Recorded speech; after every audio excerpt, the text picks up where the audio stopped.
सोनभद्र से एक चौंकाने वाली घटना सामने आई है, जहां प्रेम संबंध के कारण एक युवक की हत्या कर दी गई। पुलिस ने इस मामले का खुलासा कर दिया है। बता दें कि सोनभद्र के रॉबर्ट्सगंज कोतवाली क्षेत्र के गौरी निस्फ गांव में 31 जनवरी की रात एक युवक की हत्या कर दी गई। मृतक अमित सिंह उर्फ राजा का पिछले 1 साल से एक युवती से प्रेम संबंध था, लेकिन इसी प्रेम कहानी ने एक दिल दहला देने वाली वारदात को जन्म दे दिया। घटना की रात अमित सिंह अपनी प्रेमिका से मिलने के लिए उसके घर के पास पहुंचा। जब उसकी जिद बढ़ी तो युवती के भाइयों को यह नागवार गुजरा। परिवार की बदनामी से बचने के लिए आरोपियों ने उसे सबक सिखाने का फैसला लिया। पहले खेत में ले जाकर उसकी बेरहमी से पिटाई की और फिर नशे की हालत में उसे पास के बाउली में धकेल दिया। पानी में डूबने से अमित की मौत हो गई। स्वाट और सर्विलांस की मदद से इस हत्या की गुत्थी सुलझी है। दोनों अभियुक्तों को गिरफ्तार कर लिया गया है और उनके खिलाफ संबंधित धाराओं में मामला दर्ज कर जेल भेज दिया गया है।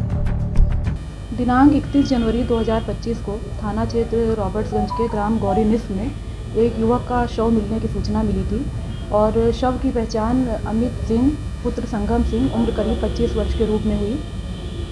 और छानबीन के दौरान ये तथ्य सामने आए कि मृतक का एक तरफा संबंध आरोपियों की बहन से था और उसी संबंध को लेकर के आरोपियों ने आक्रोश में आकर के हत्या कर दी। मैम, एक तरफा संबंध बताया गया है। पूर्व में भी इस तरह के मामले सामने आते रहे हैं उनके द्वारा। एक तरफा संबंध किस प्रकार से थे? मृतक जो था वो आरोपियों के घर में आता जाता रहता था और उससे बहन से मिलने का प्रयास करता था और इस बात को लेकर के वो लोग आक्रोशित रहते थे। तो जो आरोपी है मृतक